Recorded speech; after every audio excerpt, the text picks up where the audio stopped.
पहले तकरीबन 10 साल पहले हम किसी काम कर रहे थे, ऐसे बिल्डिंग में काम कर रहे थे, तो बाहर हमारा गाड़ी खड़ा हुआ था ऐसे। तो रात को ऐसा सपना में एक ऐसा जैसे फिल्म सी चली कि दो बंदे आकर टायर को पंचर कर दिया। तो सुबह उठा मैं, तो सभी भागकर बाहर जाकर देखा कि गाड़ी का तो कोई कुछ भी पंचर नहीं है, ठीक ठाक है गाड़ी। उसके तकरीबन आधा घंटा बाद हम लोग कहीं जाना था, तो गाड़ी को हम अभी वहाँ से चलाने के बाद थोड़ा सा ऐसे ही मेरा ख्याल 50 मीटर गए आगे, एक टायर पंचर हो गया और दूसरा टायर पंचर हो गया मेट्रो सेकेंडों में। एक्चुअल में हम लोग, जैसे कि मैं पहले ही बात कर रहा था, इंफॉर्मेशन अवेयरनेस की एक फील्ड में रहते हैं, और वो जिसको कहते हैं ना, टाइम जो है वो टोटल टाइम है, उसमें पास्ट प्रेजेंट फ्यूचर जैसी कोई चीज़ नहीं होती, टाइम तो टोटल है। तो बहुत सारी हैपनिंग जो होती हैं फ़िल्टर होके कभी कभी किसी के सामने आ जाती हैं। इसी बिना पर एक बहुत सारा सुपरस्टिशन का जगत पैदा हुआ, जब लोगों को ये लगता है, गलतफहमी, कि वो फ्यूचर बता सकते हैं, क्योंकि फ्यूचर की हैपनिंग उनको पकड़ में आ गई कभी पहले, तो उनको गलतफहमी होती है कि इसका मतलब फ्यूचर हम पूरा सिस्टमेटिक देख सकते हैं। मैंने बहुत ही अनुभव से और बहुत लोगों से प्रैक्टिकली मिलने के बाद इस चीज़ को देखा कि ये ग्लिम्पसेज हैं, एग्जिस्टेंशियल रिफ्लेक्शंस हैं जो आते हैं, लेकिन किसी के पास भी ऐसा सिस्टमेटिक नहीं आता है कि वो सिस्टमेटिक हर चीज़ बता देगा। तो उस अंधविश्वास में कभी नहीं पड़ना चाहिए कि सिस्टमेटिक कोई बताने वाला। ग्लिम्पसेज आती हैं, ग्लिम्पसेज कोई भी हो सकती हैं। ग्लिम्पसेज वाली मेरी लाइफ बहुत रही, मेरी लाइफ में बहुत ग्लिम्पसेज आती रहीं। फिर एक बार मुझको उनकी व्यर्थता का रियलाइजेशन हो गया। मुझे लगा क्या है, मतलब जानते भी हैं तो क्या उससे फ़र्क पड़ना है, तो वो चली गई इस रियलाइजेशन के बाद। अभी भी कभी कभी आ जाती हैं, कभी अगर एग्जिस्टेंस में रिफ्लेक्शन होता है, कोई आदमी आया गया और अचानक कोई चीज़ पॉपअप कर जाएगी। मेरे आसपास भी बहुत लोग ऐसे हैं जिनको ऐसी ग्लिम्पसेज आती हैं, यानी कि वो रियलिटी भी माइंड की है, जब फ्यूचर की ग्लिम्पसेज हमारे पास आ जाती हैं। वो भी माइंड की पॉसिबिलिटी, वो ड्रीम में हो सकती हैं, विजन में हो सकती हैं, थॉट के प्लेन पे हो सकती हैं, बहुत प्लेन पे।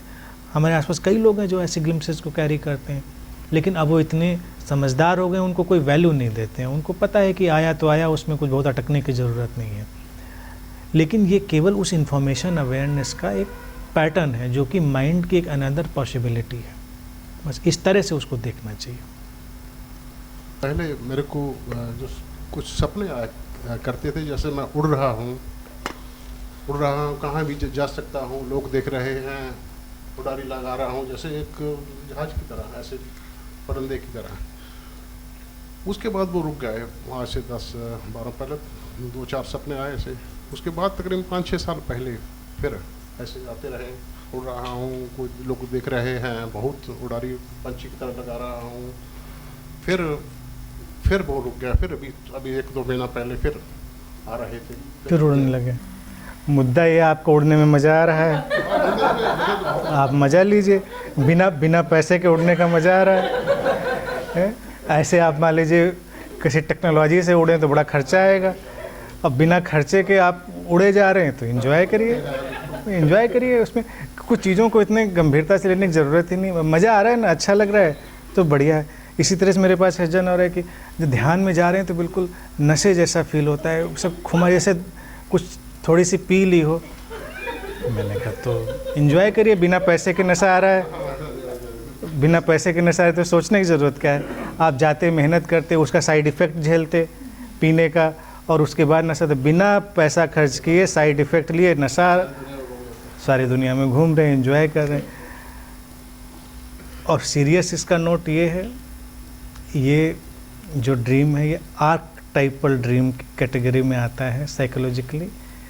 पूरी दुनिया में हर कल्चर में लोग उड़ने का ड्रीम देखते हैं, सभी को वक्त वक्त पर ऐसा ड्रीम आता है, और ये हमारे माइंड के उस हिस्से को रिप्रेजेंट करता है जो हिस्सा कहीं पहुंचना चाहता है, जिस हिस्से के अंदर अभी कोई ऐसा अधूरापन पड़ा हुआ है जिसको वो पूरा नहीं कर पाया है, और उसके अंदर से एक धक्का उसका माइंड देता है कि नहीं, ज़िंदगी अभी है काफ़ी, भरपूर है और आप अपने सपने को जिएं। अपने सपने को जीने की जो कोशिश है वो माइंड हमको याद दिलाता है। तो आर्केटाइपल ड्रीम है। जब भी कभी कभी कोई हमारे अंदर से कोई सपना सिर उठाने लगता है तो ऐसे सपने लोगों को आने लगते हैं, बचपन से लेकर किसी भी उम्र पर, और हर कल्चर में ये आते हैं। तो ये उस तरफ है। तो आपकी ज़िंदगी का जो भी सपना है, ड्रीम है, जिसको आपने कहीं अधूरा छोड़ा है तो उसको पूरा करिए। कोई अधूरी मोहब्बत छोड़ी है तो उसको तलाशिए, और कोई अधूरा सपना छोड़ा है तो उसको तलाशिए।